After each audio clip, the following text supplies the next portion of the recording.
Hello, everyone, and welcome to Arkansas Connections, the podcast bridging communities and resources statewide. Today, I'm joined by Dee of Engaging Arkansas Communities, and we're going to discuss the importance of support groups for people living with HIV. Hello, Dee. Thanks for joining me. Hello, hello, hello. How are you? I'm doing fine. I'm doing fine. How you doing? I'm great. I'm excited to talk to you about support groups. So, before we dive into the topic, can you tell us a little bit about yourself, the work you do, and the support group that you're a part of? Okay, so I'm D. I work in the office in Texarkana on Hickory. I'm the community head work in the office. I pretty much try to stay engaged as much as I can in the community and try to keep people aware of all their risk and anything else they need me to talk to them about. All right. And the support group's called Empower You. How Right. did you become involved in this support group? In the beginning, I was just a member of the support group. And then as I became employed at EAC, I became over the support group. I really just like it because in the beginning it was a space where I was going with fellow peers and like just engaging with them and just hearing different stories that was encouraging me to speak up more about my own diagnosis and my own situations. How do support groups help reduce the stigma associated with HIV? Because it kind of gives you like ways of seeing it different than just being a curse, if you may see it as that, or seeing it different as just being the ends of all means. Because for me, it just helped me see it in a different way, like seeing different faces and different phases of it, and hearing different experiences, and just hearing different things that might help me deal with my own journey of dealing with it. Yeah, so to me, support groups are really good because you're able to find like-minded people or people going through it just what you're going through. And sometimes when you need to talk about something or discuss something, you want to talk to someone who has a similar experience Right, as you have, or right, someone you can look up to be like, okay, I know you've went through this. right, How can you help me handle the challenges that I'm facing? right, right. You're right. You're right. So, speaking of challenges, what kind of challenges do people living with HIV typically face, and how do support groups help address those challenges? Because for me, sometimes you feel like an alien, which I pretty much feel like that in my regular life. Like I'm different than everybody on earth. But sometimes you just feel That's like, what makes you so special. That's one thank reason I you. love you, D. You are always able to. I don't think anyone could talk to you and not smile. I try to smile all the time. For me, like the different stigmas, like it's hard going in rooms and feeling like you just can lead with who you are and what you're dealing with every day. So it's like being able to go somewhere where people already know that it's already that type of setting in there, like people already sitting next to you already are going through what you're going through. To just go in there, that's already a whole ease off of you. And it's like, okay, whew, well, I ain't even got to even say that. They already know this. Cause it's kind of hard sometimes containing it because I'm getting to a point to where I don't even want to keep it to myself. Cause people say certain things, you be like, "Girl, I ain't that, or that ain't happened to me." You sit up there thinking this, and that ain't what it is. I'm just like you. So, when someone comes to an Empower You support group meeting, what can they expect? It's gonna be different. It's not gonna be nothing else that you'd experienced in life. It's gonna be a whole different experience. It might be a piece of life. Like it might be silence to a whole lot of noise in your life, because for me it was just I found a lot of family members. Like I found a friend there that I now call a family member. So you never know what you might get there. You never know what you might find at a meeting. I wouldn't go off anything that nobody else told me. I just go for myself and get my own experience. I know I'm not as scared to go into a new place to meet new people, but some people they are more reserved. So, what advice would you give to someone who's maybe hesitant about joining a support group or joining Empower You? Like, how can you ease their mind?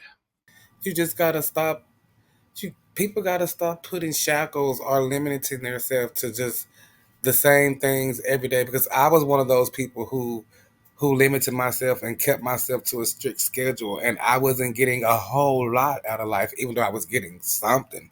But it's like now, me not living by certain restrictions, I experience life completely different. Like I smile completely different now. Like I was scared to eat guacamole, and now I'll tear some guacamole up. So it's like you just gotta stop living by strict means and start just living life how it is. Cause look, life is short nowadays, and you only get one. So it's no point to just stay to one strict thing, especially if it's not working. You might as well try something different and just get out and just do different things. Exactly. I totally agree. Now, you shared how you met a new family member there. Do you have any other success stories or positive outcomes that you've witnessed from individuals participating in your group? I've been to different places that I've never been to. I've got to go to Atlanta. I've got to go visit different family members that I've never gonna go get to go see. So it's just like, it's just different things come out of it. It's just like life. Life is different for everybody else. It's not the same for one specific person. So it's just like, you never know what you're gonna experience. I would hate to tell somebody it's gonna be like this, it's gonna be like this, and then they go and it's like this for them.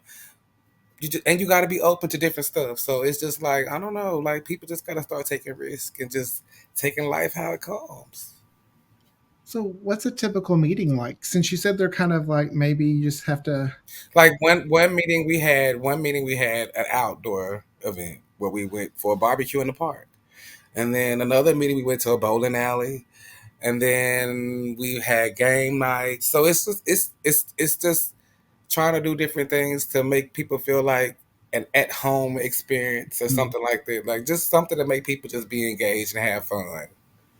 So, you're just creating safe places for someone who's living with HIV to come and be around other people who are going through the same experiences. And for them to realize life is the same for you. It's nothing different. Mhm. Stop holding yourself back. Stop being a barrier for yourself. Just get on out there and just live. Yeah, I can say there was a point in my life when I was the barrier stopping me from getting out there and living and Right, meeting right. new people. And now I'm someone who I can go into a bookstore in a different state and I'll leave with a friend. Come Or on now. I'll just, so that's one thing but I can always tell when the people I'm safe around. And I know the leaders of the Empower You groups at EAC are very safe and opening. And I know anyone who comes to one of your meetings will see that or I hope experience. so. I hope so. That's my hopes. I hope they feel like they're at home. And definitely don't give up after the first meeting. Go to, like, I always try to go to at least three. The first one is just getting rid of those nerves, going new place, new people. The second one, you're kind of a little bit more in. By that third meeting, if you're like, I'm not feeling it, then try something else. And then two people need to challenge themselves into making themselves be active. Because sometimes Mhm. we get in there and then we just fall back in the background and be like, it wasn't this, it wasn't this. Well, why wasn't it that? What did you do to make it that? Right. So yeah, See, challenge yourself to get active. I sometimes feel like I over like to fill up the space or to make sure people's involved. Oh, I think I over share, overpower, Like, and stop feeling like that, because it's always people that don't share enough. So the people that share over, that do it over, that's enough for me. I watch them go all day. well, if you're interested in joining the support group or finding a support group in your area, just log on to the Arkansas Resource Hub website and find a support group in your area. Right. Get on out there. Yeah, get out there, find your people, because Right. sometimes you never know where your people are. They could be sitting at the table next to you at the restaurant, Come on now. or they, you Pass know, me in Walmart. yes, Pass it right by me in Walmart. I take after my nana, and I'm proud to say I never meet a stranger unless you're just absolutely rude and hateful, and then that's different. That's a different story. Right. Uh, but otherwise, I just we're here on Earth. We need to connect with each other, Amen. and support groups do that. Right. It's a great way because you're finding people just like you who are Right. going through the same thing you're going through. Right. And I can promise you, if you go to Dee's support group, you're going to have a good time. I'm gonna make 'Cause- sure of it. all right, well, Dee, I want to thank you so much for joining me for this little chat about support groups. And again, if you're looking for a support group near you, just log on to the Arkansas Resource Hub website and find a support group closest to your area. Thank you, and we'll talk to you later. Bye, everyone.